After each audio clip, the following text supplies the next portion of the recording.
na cya kindi cyawe cyakunaniye umwami wacu aragishoboye. Ni ureba akabona ishanga rikomeye na kimwe.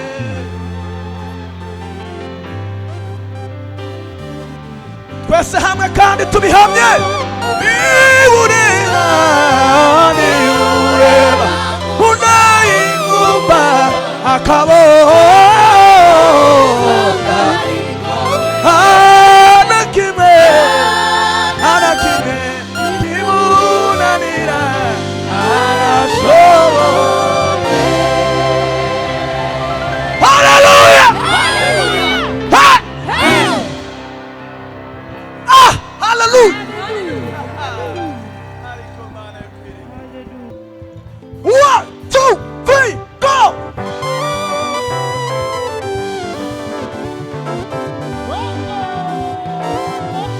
ni sawa cyane.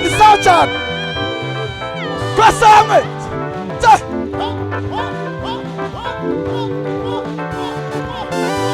Shima Yesu.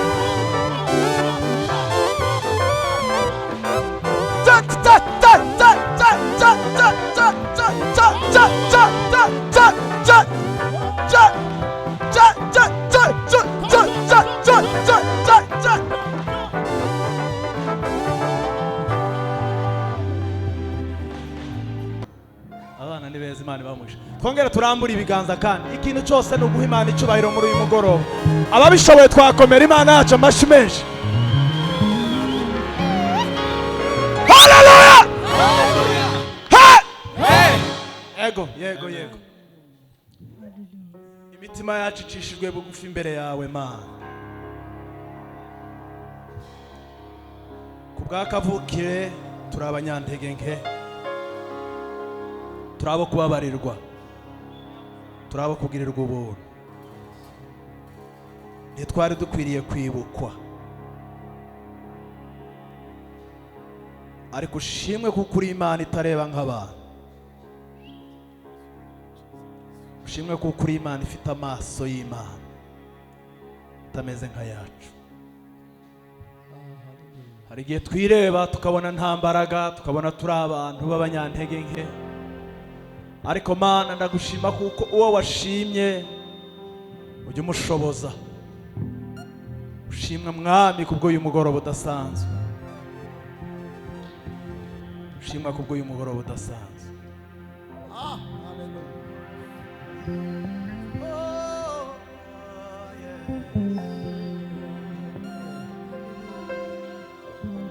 Wabasha nawe kuzamura ijwi ryawe ukavugana n'Imana muri uyu mugoroba. Ikintu kiri ku mutima utigeze ubwira undi muntu wari we wese. Usuka umutima wawe imbere y'Umwami, mubwire ntacyo umuhishe. N'Imana ijya yumva nubwo abantu bongorera, nubwo abantu bavugisha umutima. N'Imana yumva gusenga, n'Imana yumva amaganya y'abera, n'Imana yumva indirimbo zacu zituvuye ku mitima.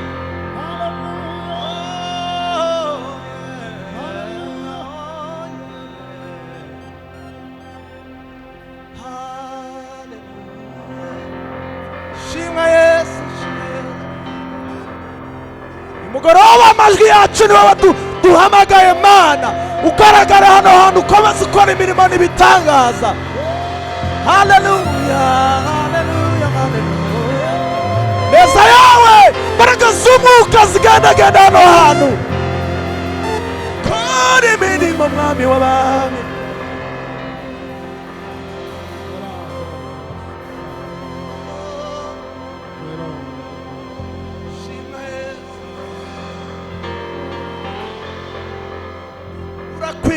Mwami w'abami,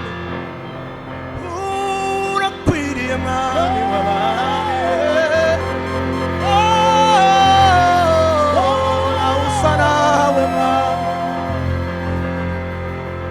Isi yose yuzuye icyubahiro cyawe Jehova.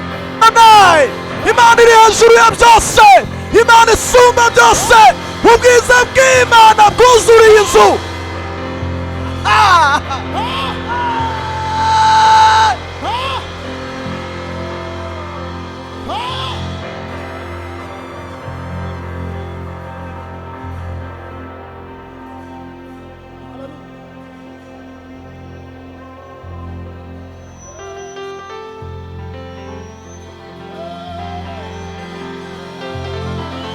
mwami w'abamura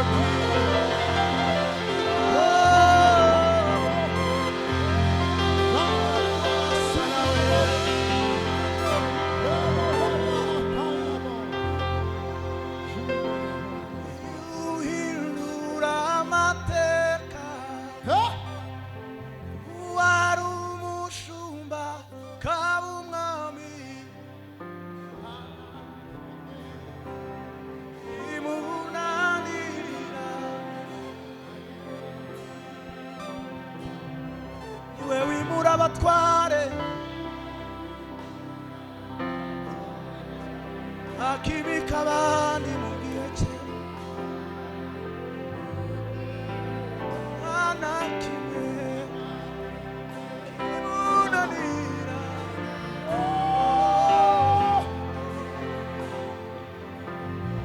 niwe uhindura amateka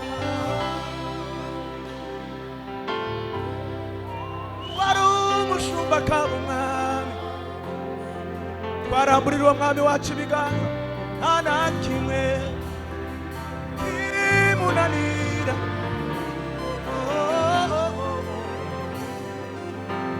kandi niwe wimura abatware kimika abandi mu gihe cye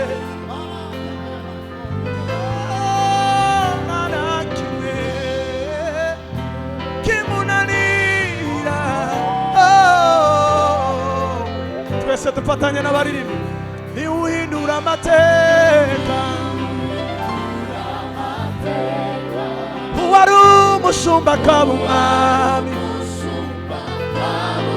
nta na kimwe kibaho ntacyamunanira uwo mwami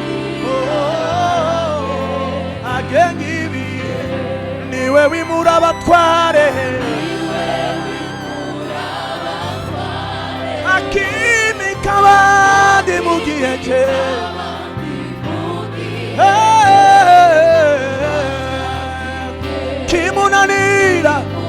kimunanira agengi niureba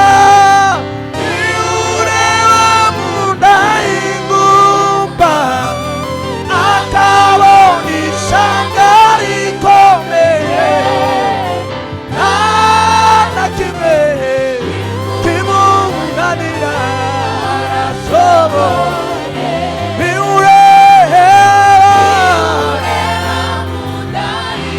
tumurambura ibiganza tumuririmbira tumuramya uwo mwami ishyanga rikomeye nta na kimwe kimunanira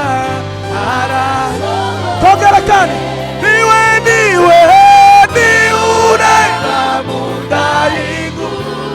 akabona urubyaro rukomeye akabona ishyanga rikomeye nta na kimwe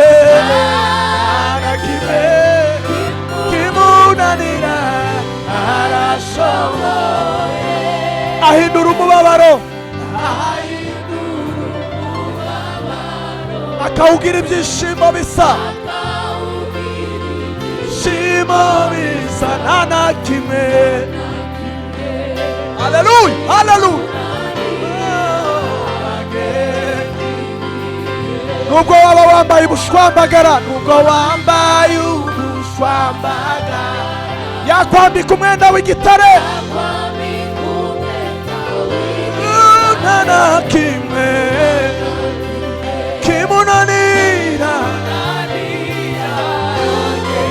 Turambura ibiganza, niureba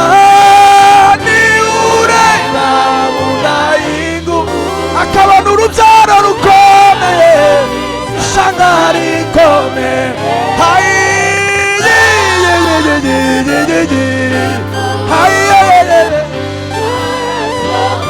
kandi niureba mudayingu akabona ishyanga rikomeye nta na kimwe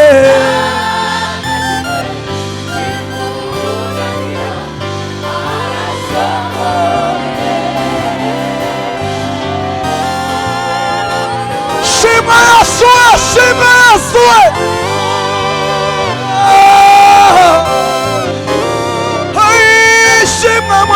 w'abami mwami w'abamuhimbaza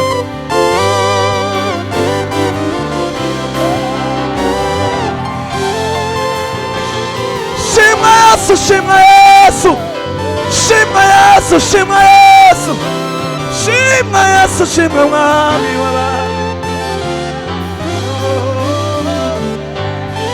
n'amajwi yacu ni ure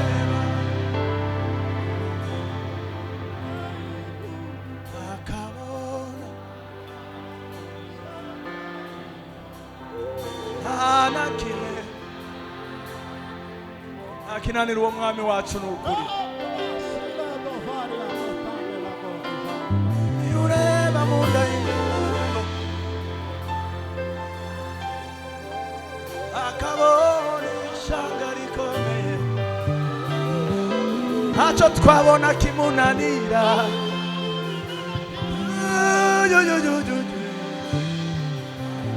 twasubiramo turambuye ibiganza niba ntacyo bidutwaye ni ureba mu nda akabona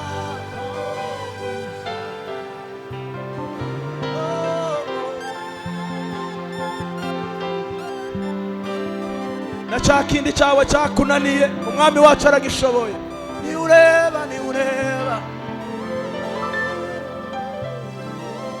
akabona ishanga rikomeye ntanakimwe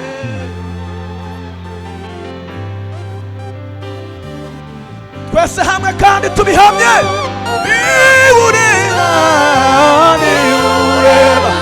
unayingumba akabona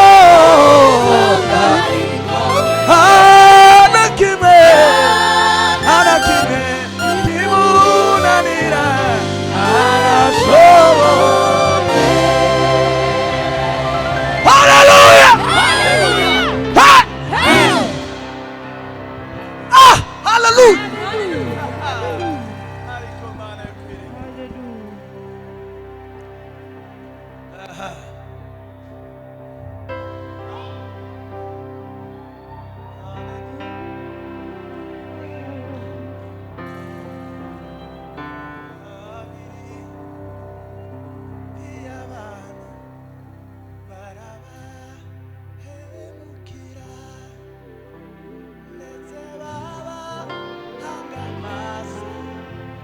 bakaba koze isoni wowe ntujya uhemuka kandi ntukoze isoni habwa ikuzo mwami w'abami habwa ikuzo wowe ntujya uhemuka kandi ntabwo wadukoze isoni habwa ikuzo mana kurabikwiriye turamburira uwo mwami wacu ibiganza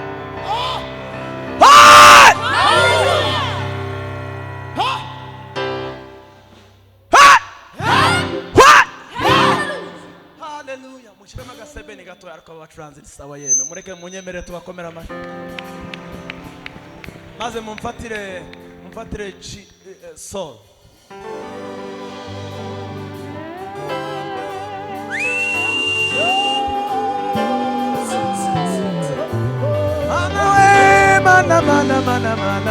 mana wewe imirimo yawe iratangaje Yesu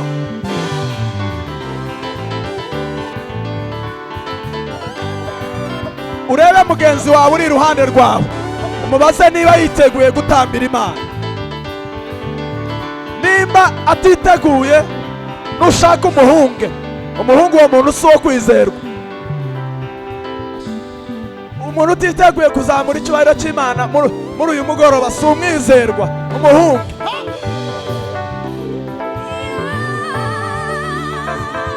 ubwami bw'Imana haraka ubwami we haraka ubwami bw'Imana haraka ayiwe haraka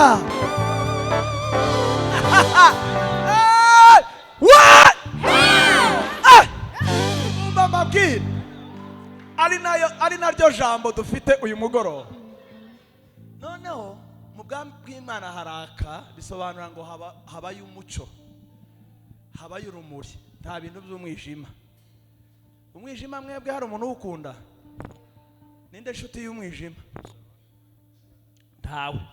Ni ukuvuga ngo mu bwami bw'Imana kuba haka hari urumuri, Bibiliya ivuga ngo umucyo waho ntabwo ari bene uyu nguyu. I Burundi bano bagira umuriro, iwacu ni rege cyangwa wasa regidezo hano, ntabwo ari uyu wa regidezo. Noneho Bibiliya ikavuga ngo urumuri cyangwa umucyo waho w'ubwo bwami turimo kujyamo, umucyo waho ngo ni Kristo umwana w'intama w'Imana. Noneho namwe mukaba mwahuriye muri ministere yitwa beshwaho n'ijambo, kandi Bibiliya ikatubwira ngo mbere na mbere hariho jambo, kandi uwo jambo yahoranye n'Imana, kandi uwo jambo yari Imana, kandi nta na kimwe cyaremwe kitaremwe na jambo. Bivuga ngo nibeshwaho na Yesu. Bivuga ngo nitubeshweho nande. Hari abantu bamwe iyo bavuze ngo beshwaho n'ijambo bazagira ngo none ga ninkiri mpaye mvuga, ninkiri se ijambo iri ritangwa n'ururimi.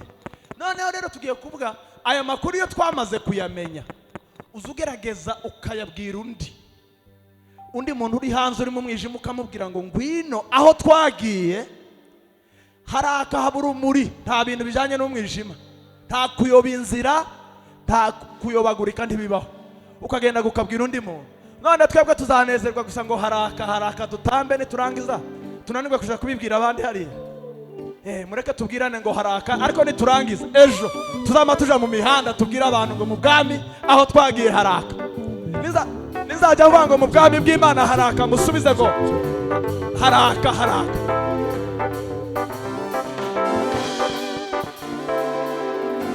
Ayiwe mu bwami bw'Imana haraka. Subiramo.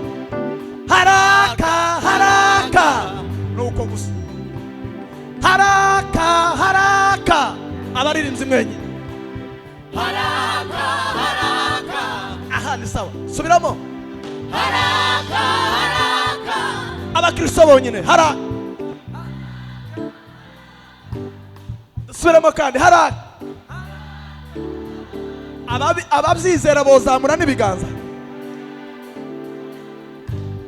Twebwe twaranyuzwe haraka, kandi ntituzavayo haraka. Twese mu bwami bw'Imana haraka. Mu bwami bw'Imana haraka. Jyewe naranyuzwe haraka.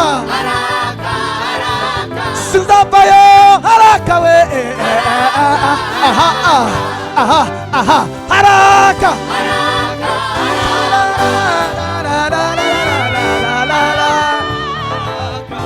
Aiwe haraka we. Haraka we. Aiwe haraka we. Ubwami bw'Imana haraka. Ubwami we haraka.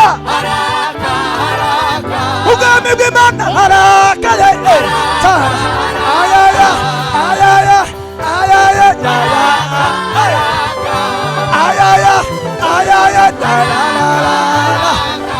Aiwe haraka ye. Aiwe haraka we.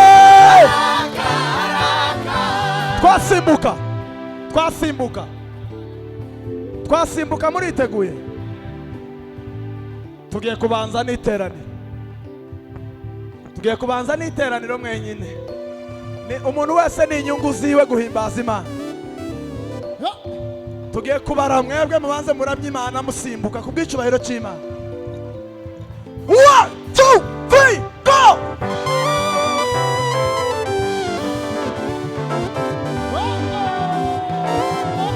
Ni sawa cyane.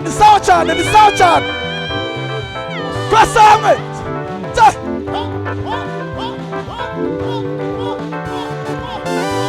Shema Yesu.